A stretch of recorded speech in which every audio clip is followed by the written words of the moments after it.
à M. Zubelinga de prendre la parole et de nous éclairer sur la façon dont il perçoit ce problème quand même qui est extrêmement complexe. Il faut vous appuyer sur votre... Voilà. Merci, Monsieur le Président. Vu la présentation implicite qui me précède, je vais avoir du mal à être dans un rôle de composition. Je vous remercie très sincèrement de m'avoir invité, sachant que j'ai effectivement été de ceux qui ont commis l'un ou l'autre article, l'un ou l'autre ouvrage en relation avec le franc CFA. Et donc je l'ai fait et vous avez malgré tout tenu à m'associer à vos travaux. Je vous en sais gré. Et je voudrais penser en tout cas que tout le monde ira jusqu'au bout de la démarche, c'est-à-dire faire en quelque sorte une opération aussi de vérité. Les monnaies ont besoin de vérité. Si nous sommes aujourd'hui devant une commission parlementaire qui est les affaires étrangères, c'est bien que la perception française aujourd'hui, c'est que cette monnaie n'est pas qu'une monnaie africaine, sinon on n'en déciderait pas au Parlement français. Et c'est aussi une perception encore plus profonde, c'est que les externalités aujourd'hui négatives de cette monnaie génèrent en Afrique un certain nombre de tensions qui probablement, en tout cas qui à mon sens ne sont pas des tensions négligeables.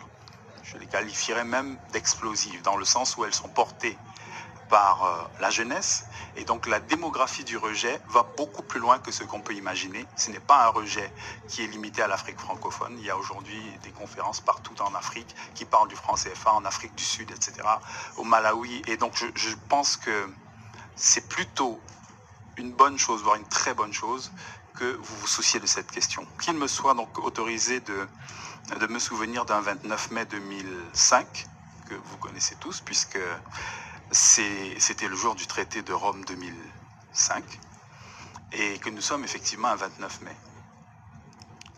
Voilà, on se rappelle du résultat. C'est donc exactement il y a 24 ans. Pourquoi est-ce que je rappelle ce précédent, cet événement historique? C'est parce qu'en réalité, les populations africaines qui sont utilisatrices du franc CFA n'ont jamais eu l'occasion de participer démocratiquement à un exercice les amenant à choisir leur monnaie, à choisir leurs options monétaires. Ça ne s'est jamais produit. Avec d'ailleurs ce paradoxe énorme que vous apprécierez, c'est que pour changer le nom de cette monnaie qui est dite africaine, il a fallu que le Parlement français se prononce, et le Parlement français s'est prononcé sous le regard de l'Union européenne, c'est-à-dire en respectant les avis de conformité de l'Union européenne, mais jamais aucun Parlement africain ne s'est prononcé. Ça veut dire qu'en gros, l'écho, s'il avait existé ou s'il était amené à exister, pourrait exister par des décisions de Parlement européen ou du Parlement français, approuvées par l'Union européenne, sans avoir à requérir l'avis des parlementaires, ne serait-ce que vos collègues africains.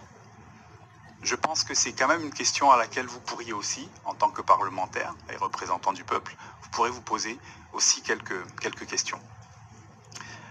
Ce que je souhaite mettre en avant ici, et mon accroche va dans ce sens-là, c'est le fait que la monnaie va au-delà de la question purement économique, de la question du lien, disons de la tenue d'un taux de change qui serait à l'équilibre ou pas à l'équilibre, etc. La monnaie va bien au-delà de cela.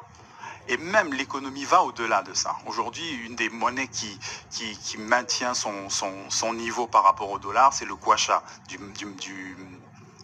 de la Zambie. Et pourtant, l'économie zambienne va très mal. Mais leur monnaie réussit à se maintenir à un niveau élevé parce qu'ils ont suffisamment de réserves pour maintenir leur monnaie à un haut niveau. Mais ça ne veut pas dire grand-chose sur la vitalité de leur économie actuellement. C'est pour ça qu'il faudrait, à mon sens, je suis plus pour une approche plus institutionnaliste, plus multifactorielle de la monnaie. La perception qui apparaît à nombre d'Africains sur la question du franc CFA, elle est effectivement historique. Mais il ne s'agit pas d'un péché originel. J'apprécie l'expression et je remercie Bruno Cabriac d'en avoir parlé. Il s'agit d'une constitution. Ce n'est pas un péché qui se serait produit à un moment donné, mais c'est une forme de génétique de la zone. Elle est constituée avec un certain nombre de principes qui sont des principes de la colonie. Ces principes, quand on dit que ce sont des principes de la colonie, ce n'est pas une agression verbale. C'est un fait d'abord historique, mais c'est aussi une rationalité. C'est-à-dire que vous avez un empire, vous voulez donner un visage à votre empire, et qu'est-ce que vous faites? Entre autres, il y a des frontières, il y a des signes monétaires qui vont se distribuer au sein de l'Empire. Il y a une banque qui va réguler la circulation monétaire, aussi bien en métropole que dans les colonies. Donc en réalité, les 4 principes cardinaux, à savoir la centralisation des réserves, l'arrimage fixe à un taux de change, etc., la libre transférabilité des fonds, des capitaux, ce sont des principes qui sont des principes naturels à un empire et qui sont naturels à une colonie. Et ces principes sont aujourd'hui encore fonctionnels. Ce qui, évidemment, pour les Africains, entretient l'idée d'une colonialité monétaire. C'est-à-dire qu'on est passé d'une situation de colonie à une situation indépendante, mais avec les mêmes principes que les principes de la colonie. D'autant plus qu'il n'y a pas eu réellement de sollicitation des parlementaires, des peuples, etc., pour approuver ces passages-là. On est arrivé même à un énorme paradoxe aujourd'hui. C'est-à-dire qu'on a, en quelque sorte, perdu des degrés de liberté du point de vue africain dans le passage à l'euro. Si vous lisez la décision du Conseil du 23 novembre 1998, que je conseille toujours, enfin je recommande toujours, dans cette décision, l'Union européenne dit clairement à la France, je suis d'accord avec les unions monétaires que vous garantissez, entre guillemets, mais à une condition. Vous ne pouvez faire aucune modification substantielle sans que 3 services au moins de l'Union européenne non seulement soient d'accord, mais valident, soient tenus informés régulièrement de l'évolution de ces accords. Donc les Africains passent d'une situation où ils avaient ce qu'on appelle une tutelle monétaire vis-à-vis de la France, à une double tutelle, puisque désormais l'Union européenne peut, si elle le souhaite, eh bien, intervenir sur cet accord en estimant que pour X, Y raison, eh bien, il ne convient pas aux politiques européennes. Même si c'est hypothétique, c'est quand même statutaire. Donc on passe avec le temps, plutôt que de gagner en liberté, en indépendance, entre guillemets, eh bien, on se retrouve avec un système qui n'est plus vraiment colonial, mais qui est quelque part hyper colonial. C'est-à-dire que la colonialité, c'est redistribuer sur l'ensemble des pays européens, puisqu'ils ont droit, chaque pays a droit de décider ou de s'opposer éventuellement à n'importe quelle décision qui pourrait être prise par les Africains ou même par la France. Et il faut préciser que cette décision du Conseil européen s'adresse à la France. C'est d'ailleurs, je crois que c'est le dernier article, il y a 7 articles. Ce qui voudrait bien dire que cette décision de l'Union européenne fait des pays africains une forme de colonie monétaire. Parce qu'en fait, dire qu'ils ne peuvent pas, en gros, bouger le taux de change, ils ne peuvent pas décider, par exemple, d'intégrer un autre pays de la zone sans avoir l'avis, d'abord, l'accord de la France, et que la France remonte cet accord au niveau de l'Union européenne, explicitement au niveau de la Banque centrale européenne, au niveau du comité monétaire et financier, au niveau de la Commission. Donc 3 instances. Donc c'est difficile dans un tel contexte d'imaginer qu'on parle de souveraineté monétaire.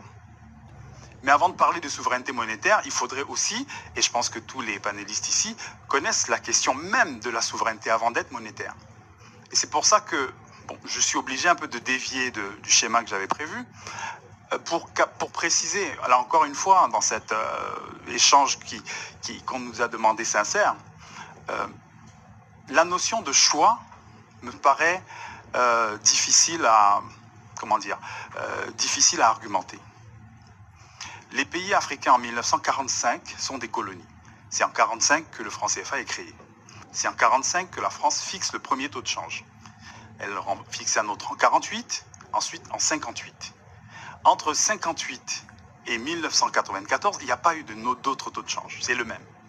Ce qui veut dire que ces pays-là ont fonctionné avec les décisions qui ont été prises tout à fait normalement par la France à son époque dans son empire africain.